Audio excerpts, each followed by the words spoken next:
भारत सरकार द्वारा पाकिस्तान को करारा जवाब देने के उद्देश्य से चलाए गए ऑपरेशन सिंदूर के समर्थन में सिविल लाइन स्थित एक प्रतिष्ठित सोसाइटी की महिलाओं ने रविवार सुबह एक अनूठा और प्रेरणादायी आयोजन कर देश प्रेम का सशक्त संदेश दिया।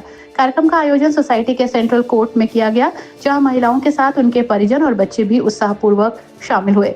कार्यक्रम की शुरुआत ध्वजारोहण से हुई, जिसके बाद सभी महिलाओं ने अपने मांग में सिंदूर लगाकर वीरता, मातृत्व और त्याग का प्रतीक प्रस्तुत किया। जय हिंद, भारत माता की जय और इंडियन आर्मी अमर रहे के नारों से पूरा परिसर गूंज उठा। सभी उपस्थित जनों ने देशभक्ति गीतों पर खड़े होकर भारत माता की जय और वीर सैनिकों के सम्मान में एकजुटता प्रदर्शित की। इस आयोजन का नेतृत्व सोसाइटी की महिलाओं ने स्वयं किया और इसे पूरी तरह से महिला केंद्रित देशभक्ति आयोजन के रूप में प्रस्तुत किया। वक्ताओं ने पहलगाम हमले में शहीद हुए सैनिकों को श्रद्धांजलि दी और कहा कि अब समय है जब हर नागरिक को भारतीय सेना के साथ खड़े होने का संकल्प लेना चाहिए।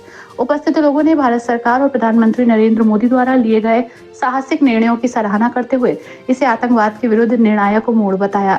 इस अवसर पर वक्ताओं ने ऑपरेशन सिंदूर को एक सशक्त कदम बताते हुए कहा कि भारत की सैन्य ताकत और राष्ट्रीय एकता का परिचालक है।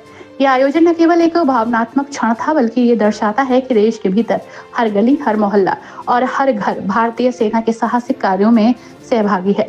अपने तरीकों से अपने प्रतीकों के साथ इस मौके पर इंदिरा अग्रवाल, सोनाक्षी शालू, डॉक्टर शेरिश ऋचा, रुचि अग्रवाल, पकरी अग्रवाल अपने पति और परिजनों के साथ मौजूद रही। नमस्कार सभी को। आज हम यहाँ सिर्फ एक कार्यक्रम के लिए नहीं एकत्रित हुए हैं, बल्कि एक और चीज़ के लिए एकत्रित हुए हैं। जो हमारे जवान भाई हमारी रक्षा के लिए देश की सरहद पर लड़ रहे हैं, उनके साथ हैं हम महिलाएं भी घर पे चुप नहीं बैठेंगी। हम भी ऑपरेशन सिंदूर के साथ हैं, प्रोत्साहन दे रहे हैं और हमारी शक्ति का प्रतीक हमारा सिंदूर है, तो हम इसी के साथ हैं। और ये जो जवान भाई हमारे लिए लड़ रहे हैं, ये विजयी हों, हमेशा विजयी रहेंगे और हमारे दिलों में भारत सेना के लिए असीम प्रेम और भाव रहेगा। धन्यवाद। कोई संदेश देना चाहेंगे जब भारत के जवानों को संदेश देना चाहेंगे? भारतीय जवान किसी से हार नहीं माने हैं, ना कभी मानेंगे। हमेशा ऐसे ही हमारा तिरंगा सदैव ऊंचा रहेगा, हर जगह, हर देश में। जय हिंद, जय भारत।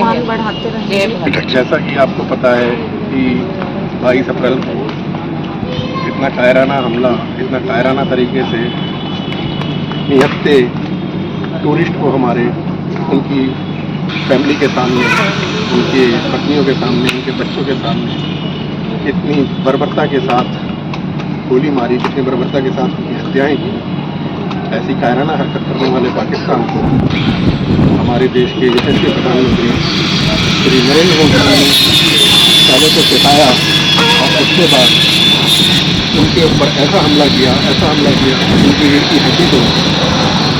हम सभी भारतवासी इस बात पर बहुत गर्व महसूस कर रहे हैं कि हमने पाकिस्तान को ठीक उसी की भाषा में, ठीक उसी के लहजे में ऐसा जवाब दिया है कि वो आज भी पूरी इंटरनेशनल लेवल पे सब जगह गिड़गिड़ा रहा है, माफ़ी मांग रहा है, माफ़ी की गुहार लगा रहा है, सीज़ फायर की गुहार लगा रहा है। हालांकि हम हिंदुस्तानी क्योंकि शुरू से उदारवादी रहे हैं और शुरू से ही हमारे मन के अंदर दया का भाव रहा है, इसलिए हमने अभी सीज़ फायर के लिए हमारे प्रधानमंत्री जी मान गए हैं और ये चेतावनी दे के माने हैं कि अब कोई अगर आतंकवादी घटना दोबारा होगी तो उसका एक्ट ऑफ वार माना जाएगा और इस बार पाकिस्तान को नेस्तनाबूद कर दिया जाएगा और ऐसी हरकत दोबारा हम लोग नहीं झेलेंगे, किसी भी हाल में नहीं झेलेंगे, चाहे इसके लिए हमें अपनी जान क्यों न देनी पड़े।